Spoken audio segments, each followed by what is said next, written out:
Hello les amis et bienvenue sur ce nouvel épisode de la Fabrique des investisseurs, c'est Jérôme et c'est toujours un plaisir de vous retrouver chaque semaine pour parler investissement immobilier, marchand de biens et tout ce qui va graviter autour de ma passion et de mon expertise.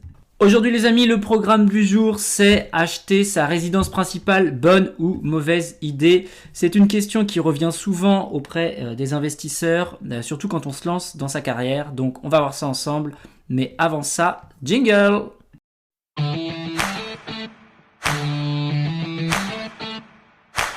Hello à tous et bienvenue dans la Fabrique des investisseurs. Je suis Jérôme Rubin, chasseur immobilier, marchand de biens et spécialiste des investissements rentables. Après une carrière d'opticien, j'ai changé ma vie grâce à l'immobilier en investissant massivement avec mon épouse puis en devenant responsable de projets locatifs. J'aide désormais les investisseurs à passer à l'action, à trouver leur pépite immobilière et à faire décoller leur patrimoine. Si vous êtes à la recherche de stratégies, d'astuces, de retours d'expérience et d'authenticité, vous êtes au bon endroit. Dans ce podcast, seul ou avec mes invités, je vous partage tout pour vous inspirer au quotidien, vous aider à atteindre tous vos objectifs et faire en sorte que l'immobilier change également votre vie.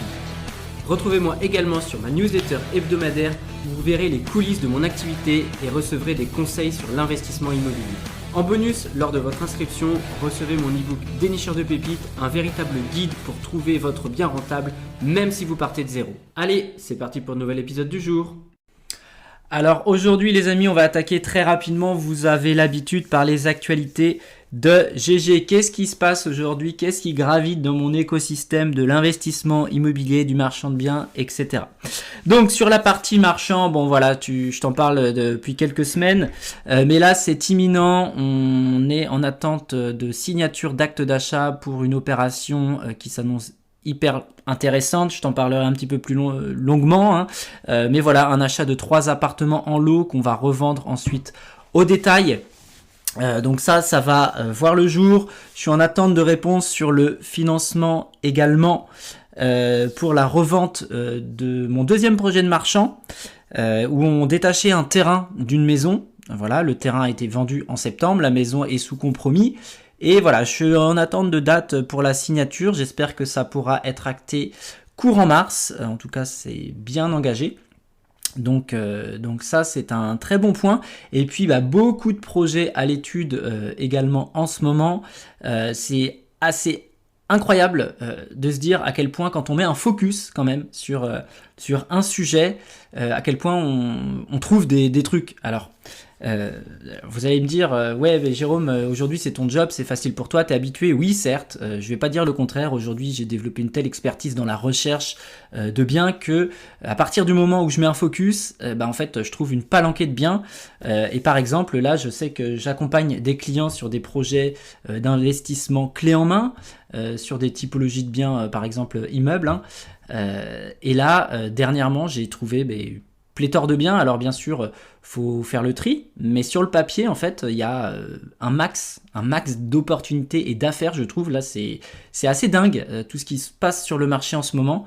Donc voilà les amis, n'hésitez pas. Voilà, si vous trouvez pas aujourd'hui, c'est à mon sens que vous n'utilisez pas la bonne méthode. Donc si vous voulez en savoir plus sur comment faire pour trouver une pépite, écoutez, vous avez toujours dans la barre de description un petit lien pour réserver soit un bilan personnalisé à travers un appel. Vous avez également un petit questionnaire que je mets à disposition qui me permet de voir un petit peu quelles sont les problématiques de chacun et de pouvoir vous recontacter derrière, voir comment je peux vous aider à avancer. En parlant d'aide à la recherche de biens, le partenaire du podcast, donc lebienrentable.fr, on vous fait une offre promotionnel qui ne sera valable que jusqu'au 15 mars. Alors si tu écoutes ce podcast trop tard, après le 15 mars, c'est trop tard et c'est tant pis pour toi. Mais il y a une offre là qui va démarrer à partir du moment où ce podcast sort sur l'abonnement VIP qui normalement coûte 67 €.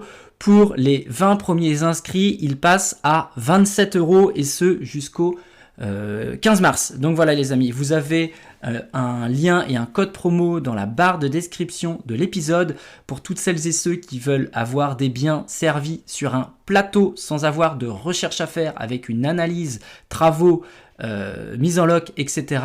Ça se passe dans la barre de description. C'est 27 € au lieu de 67 € pour les 20 premiers inscrits.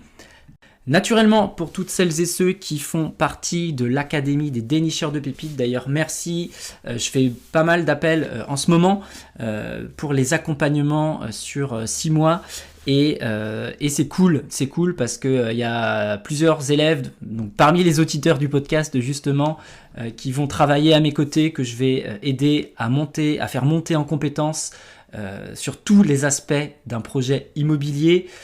Donc merci de votre confiance les amis, vous qui m'écoutez, qui me rejoignez dans cet accompagnement. Pour toutes celles et ceux qui veulent faire partie de la prochaine promotion, il n'est pas trop tard, je suis encore en recrutement, j'ai envie de dire. Donc voilà, si vous voulez monter en compétences à vitesse grand V, avoir une réelle stratégie, etc. Vous avez tout le descriptif du programme de cet accompagnement dans la barre de description. Et bien sûr, pour tous les élèves de l'académie, la plateforme lebienrentable.fr est offerte. L'accès est offert pendant toute la durée de l'accompagnement. Donc voilà, c'est 67 balles quand même d'économiser par mois pour tous les élèves de l'académie. Allez, sans transition aucune, on va maintenant passer au sujet du jour. Ce fameux achat de résidence principale, est-ce que c'est une bonne et est-ce que c'est une mauvaise idée? Voilà, alors c'est vrai que si je remonte un petit peu en arrière, si je remonte au Jérôme de 2019-2020, j'avais un avis assez tranché sur la résidence principale parce que à l'époque, on était clairement biberonné au fait que la résidence principale, c'était un achat sur lequel on allait s'endetter un petit peu au maximum et sur lequel derrière, on n'aurait pas ou peu de marge de manœuvre pour investir dans du locatif. Alors, je suis toujours OK avec cette vision-là, déjà. À mon sens, pour acheter une résidence principale, il y a des critères à respecter, on en reparlera un petit peu après. Mais néanmoins, voilà, moi il y a 2 ans, j'ai acheté une résidence principale on en reparlera un petit peu pareil juste après. Donc voilà, forcément ma vision elle a évolué en fonction également de mon expertise, de ma montée en compétences, de ma vision vraiment maintenant globale on va dire de l'investissement immobilier.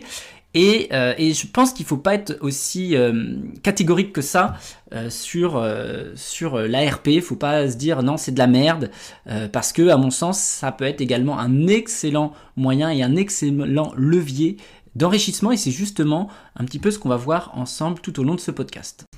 Alors déjà on va évoquer ensemble quels sont les avantages à acheter sa résidence principale. Donc j'en ai listé plusieurs forcément. Le premier avantage selon moi ça va être sécuriser un patrimoine. L'immobilier, alors bien sûr ça reste un actif qui va protéger votre argent sur le long terme contre l'inflation, vous le savez, je le répète vraiment souvent sur le podcast, et plutôt qu'à rester locataire et de perdre de l'argent tous les mois, l'idée d'acheter sa résidence principale, c'est bien sûr de capitaliser chaque mois sur un bien qui vous appartient. Moi, dans ma façon de voir l'immobilier aujourd'hui, ça c'est pareil, ma vision elle a évolué avec le temps. Je vous parlais la semaine dernière de mon expérience à travers la bourse, à travers au démarrage une stratégie typiquement dividende et offensive, j'ai envie de dire. Et avec le temps, je me suis modéré, je suis parti plus sur des ETF ou des entreprises avec de la croissance ou du retard, etc. pour aller choper de la plus-value latente. Et j'ai envie de dire qu'avec la résidence principale également, ma vision, elle a bougé. Dans mon patrimoine aujourd'hui, je vais détenir des actifs immobiliers que je vais toujours appeler offensifs, donc typiquement les immeubles de rapport, sur lesquels qui vont être localisés sur des villes de taille différentes et à travers lesquels je vais exploiter des stratégies différentes, donc colocation ou bien location courte durée ou bien location à l'année. Et donc ça va représenter la partie offensive de mon patrimoine. Et sur la partie défensive, clairement, donc la partie, on va dire, sans prise de risque, vraiment valeur sûre, valeur patrimoniale, valeurs qui vont encore plus s'apprécier dans le temps. Je vais détenir également donc ma résidence principale, qui aujourd'hui est située dans une ville de la couronne rennaise, avec un prix au mètre carré à plus de 3 000 €. Et je vais détenir un appartement, pareil, dans le centre-ville de Rennes, donc avec l'intérêt d'être placé dans une grande ville sur l'aspect patrimonial également. Donc, il ne faut pas être aussi catégorique que ça. Pour moi, la résidence principale permet également de venir asseoir vraiment une sécurité de patrimoine. Et ça, pour moi, c'est clairement un avantage très intéressant. Le deuxième avantage, ça va être quoi? Ça va être faciliter l'accès au crédit. Il faut savoir que les banques adorent les propriétaires et que acheter votre résidence principale va clairement renforcer votre dossier pour de potentiels investissements locatifs car ça montre une capacité à rembourser un crédit sur le long terme déjà. Et puis potentiellement la banque, il y a déjà un actif qui est existant à venir saisir en cas de défaillance, on va dire.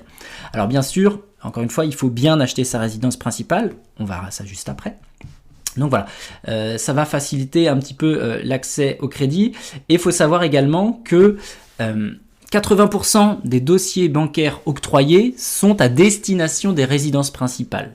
Donc vous avez beaucoup plus de chances de décrocher un crédit si vous dites que vous achetez votre résidence principale plutôt que pour un investissement locatif. Deuxième avantage du coup. Donc le troisième, c'est quoi ? Le troisième, c'est bien sûr l'exonération fiscale sur la plus-value. Alors, au moment où je tourne ce podcast, c'est quelque chose qui est en discussion dans la nouvelle loi, mais néanmoins, c'est toujours pas acté. Donc pour l'instant, là, c'est l'un des gros avantages de la résidence principale, c'est que si vous revendez avec une plus-value, à l'heure actuelle, elle est totalement exonérée d'impôts, contrairement à un investissement locatif qui, lui, va subir une taxation sur les gains réalisés. Alors un autre avantage, le quatrième, c'est à mon sens le confort, le confort d'être chez soi, de vivre chez soi comme on le souhaite sans avoir bien sûr à demander une éventuelle autorisation pour réaliser des travaux ou pour personnaliser son espace. Moi c'est quelque chose que j'ai vécu à titre personnel. Là, avant d'acheter cette maison, on a été en loc pendant près de 2 ans dans une autre maison. Et clairement, c'était pour ma femme surtout. Moi, je m'en fiche un peu. Mais le fait de pas pouvoir mettre ça à son goût, au bout d'un moment, ça la pesait. Différence homme-femme, peut-être, je ne sais pas. Je vous laisse le débat. Mais voilà, quand on est chez soi, on peut faire la déco qu'on veut. On peut redimensionner les espaces comme on veut, etc. Donc ça, c'est quand même un vrai bonheur. Je vais pas vous mentir. Avec du recul, encore une fois, de pouvoir faire un peu ce qu'on veut chez soi. Et bien sûr, le dernier argument, c'est l'effet de levier sur le long terme. Si vous achetez jeune, même si vous faites des arbitrages, l'idée c'est d'arriver au moment de la retraite avec sa résidence principale totalement payée, ce qui augmentera forcément votre pouvoir d'achat à la retraite. D'ailleurs, ce sera un des prochains sujets du podcast, le système de retraite en France, voir un peu tout ça. Bon bref, je vous spoil un peu. Mais on regardera ça ensemble prochainement. Donc voilà un petit peu les différents avantages pour moi à acheter sa résidence principale. Et ce qu'on va voir maintenant, ça va être les situations où acheter sa résidence principale est le moins intéressant. Bon, alors là je vous ai donné des avantages, mais forcément il y a des cas de figure où c'est un peu moins intéressant. C'est pas forcément la meilleure stratégie à adopter et on va voir différents cas où il vaut mieux différer l'achat de sa RP et investir en priorité. Le premier cas de figure, c'est quand les prix sont trop élevés par rapport au loyer. Et je vais vous donner un exemple concret. Si vous habitez une ville où le prix au mètre carré il est cher, donc on va dire 2700, 3000 euros, peu importe, un T2 de 50 mètres carrés va vous coûter environ 135 000 euros. Donc ça, je suis parti sur une base justement de 2700 euros. Donc ça, c'est en plus sans compter les éventuels frais de notaire. Donc on va dire que c'est un budget à 150 000 euros. Donc avec un prêt à 3,5 sur 20 ans, la mensualité, elle serait d'environ 780 euros par mois, hors charges et taxes foncières. Alors que dans cette même ville, potentiellement, un T2 en location va se louer 550 euros. Donc, dans ce cas de figure, il est peut-être plus judicieux de rester locataire et d'investir ailleurs pour bénéficier justement d'un meilleur rendement locatif. Donc ça, c'est un premier cas de figure quand on habite dans un secteur où la location est moins chère que l'achat. Ensuite, le deuxième cas de figure, c'est bien sûr si vous avez un projet d'investissement locatif en priorité. Si votre objectif, c'est de bâtir un patrimoine et de générer du cash flow, ça va être plus pertinent de mettre votre épargne et la capacité d'endettement justement au service d'un investissement locatif plutôt que d'acheter sa résidence principale. Donc voilà, ça c'est un deuxième cas de figure. Et typiquement, moi, si je retourne en arrière, c'est le Jérôme d'il y a 5-6 ans maintenant, j'étais dans cette optique-là de justement construction de patrimoine à travers du locatif et à travers du locatif entre guillemets offensif, justement avec les stratégies d'immeubles de rapport que je vous ai évoquées précédemment. Et je suis très content d'ailleurs d'avoir fait les choses dans cet ordre-là parce que aujourd'hui ça me correspond tout à fait. Et à mon sens, de par mes objectifs, de par ma stratégie et ma vision, j'ai vraiment fait les choses dans l'ordre. Donc ça, c'est cool. Autre petit point, bah voilà, ça c'est également, ça coule de source, j'ai envie de dire. C'est si vous êtes en mobilité professionnelle, si vous êtes amené à changer de ville ou de pays régulièrement, clairement acheter sa résidence principale, ça peut devenir contraignant. Alors même s'il y a toujours moyen de la mettre en loc, hein, mais voilà, tout dépend bien sûr du loyer que vous pouvez en tirer, mais la revente à court terme également peut entraîner des frais élevés, notamment des frais de notaire sur lesquels qu'on peut mettre plusieurs années à amortir, potentiellement un remboursement anticipé du crédit, etc. Donc voilà, ça c'est des choses également qu'il faut prendre en compte et dans lesquelles l'achat de sa RP peut être un petit peu moins intéressant. Donc ce qu'on va faire maintenant, on va faire un petit cas de figure. Acheter sa RP ou investir d'abord, on va regarder d'abord une ville où la rentabilité locative est faible et où la personne va acheter sa RP et on va comparer ça avec une ville où l'investissement qui fait 7% de rentabilité. On va prendre deux personnes qui ont une capacité d'emprunt équivalente mais des stratégies différentes. Donc j'espère que peut-être vous allez vous reconnaître dans l'une ou l'autre des stratégies et ça va vous donner des idées. Donc le cas numéro 1, c'est qu'on va acheter une résidence principale. On va reprendre l'achat d'un T2 à 135 000 euros dans une ville où la rentabilité locative, elle n'est pas incroyable. Donc, un taux à 3,5 sur 20 ans, vous avez les mensualités à 780, vous n'avez pas de revenus générés et vous avez uniquement des charges à payer. Par contre, si vous achetez un T2 donc dans une ville avec une renta moyenne, on va dire à 7% environ, avec un bon prix d'achat, toujours acheter intelligent, j'ai envie de dire, vous allez peut-être potentiellement pouvoir percevoir 550-600 euros. Donc voilà, ce qui va représenter des mensualités en fait inférieures, de mensualités de crédit inférieures au loyer que vous allez encaisser. Donc vous allez dégager un cash flow positif après charge. Et donc dans ce scénario justement, on est sur le cas d'un investisseur qui a un bien qui s'autofinance et qui génère un petit cash flow. Alors que dans le premier cas, l'achat de la résidence principale va impliquer un effort d'épargne mensuel sans rentabilité justement. Alors vous l'avez, je l'espère, compris, il n'y a pas de bonne ou de mauvaise réponse. C'est un équilibre à trouver qui va dépendre forcément de vos objectifs et de votre marché local. Je vous prends l'exemple d'une élève, Déborah, qui est auditrice du podcast d'ailleurs. Coucou Déborah, petit big up au passage. Déborah, quand elle a démarré mon accompagnement, ça fait quelques mois de ça maintenant, elle était, j'ai envie de dire, focus, obnubilée par les immeubles de rapport. En effet, les immeubles, ça fait fantasmer beaucoup de monde. En effet, c'est une stratégie qui est très intéressante. Néanmoins, dans le secteur dans lequel elle vit, région parisienne, très compliqué de trouver. Et de par son travail, Déborah, de mémoire, elle est ingénieure, donc elle a des grosses amplitudes horaires, pas mal de responsabilités également, donc peu de temps à allouer à l'immobilier. Donc la réflexion c'était, si tu dois aller chercher un immeuble, va falloir aller le chercher plus loin, va falloir consacrer du temps, de l'énergie qu'elle n'a pas à l'instant T de sa vie. Et donc en fait, on a un peu retravaillé sa vision, ses objectifs, etc. pour en conclure que de par sa vie actuelle, le plus intéressant c'était d'aller chasser une RP et d'effectuer un achat-revente sur un projet de RP parce qu'il y avait un objectif financier de dégager de l'argent. Voilà, au début c'était à travers le cash flow de l'immeuble et finalement ça va être de l'argent dégagé par la plus-value de la RP.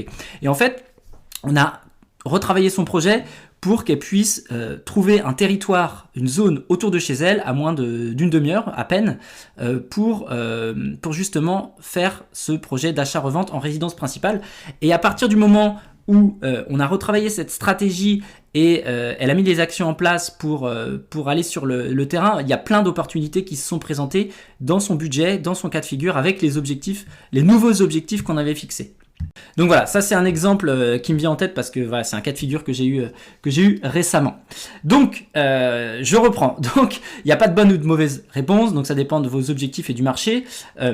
Grosso modo, si je résume, acheter votre résidence principale, ça va être intéressant si vous êtes stable professionnellement, si les prix du marché sont accessibles et si vous voulez potentiellement sécuriser votre avenir et vivre chez vous sereinement.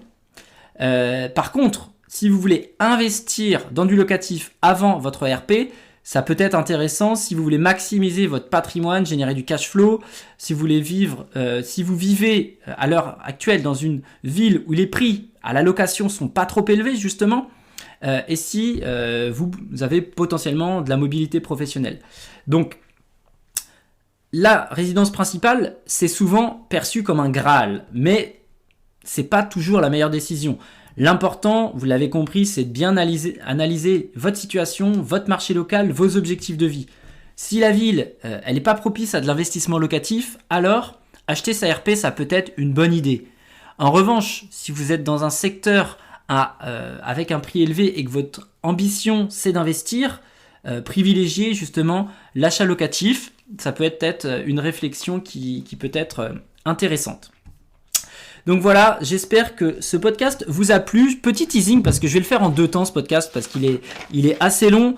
Je vais vous faire un 2e épisode sur la RP où on va voir les erreurs à ne pas faire pour l'achat de la RP et les conseils justement pour bien acheter sa résidence principale. Donc ça, ce sera dans le prochain épisode de cette petite série, on va dire, sur la résidence principale. Et encore une fois, si vous êtes en réflexion, si vous avez besoin d'aide pour votre stratégie ou autre, n'hésitez pas à réserver un petit call avec moi. Je me ferai vraiment un plaisir de vous aider à avancer. Voilà, c'est vraiment la mission que je me suis fixée. Et encore une fois, merci aux nouveaux membres de l'académie qui m'ont rejoint et qui vont faire justement exploser leur patrimoine dans les 6 prochains mois à venir. On se retrouve très vite pour le prochain épisode. C'était Jérôme. Et encore une fois, n'hésitez pas à regarder dans la barre de description l'offre Le Bien Rentable, 27 € au lieu de 67. Valable jusqu'au 15 mars pour les 20 premiers acharnés qui vont souscrire à cette offre. Allez, on se retrouve très très vite. C'était Jérôme. Bye bye. Pour aller plus loin dans votre expertise IMO, vous pouvez rejoindre ma newsletter dans laquelle je vous partage une actualité décryptée, des conseils et astuces ainsi que plein d'autres exclusivités. En bonus, recevez mon e-book Dénicheur de pépites, un guide de 70 pages pour monter en compétences à vitesse grand V. Le lien de la newsletter est dans la description de l'épisode.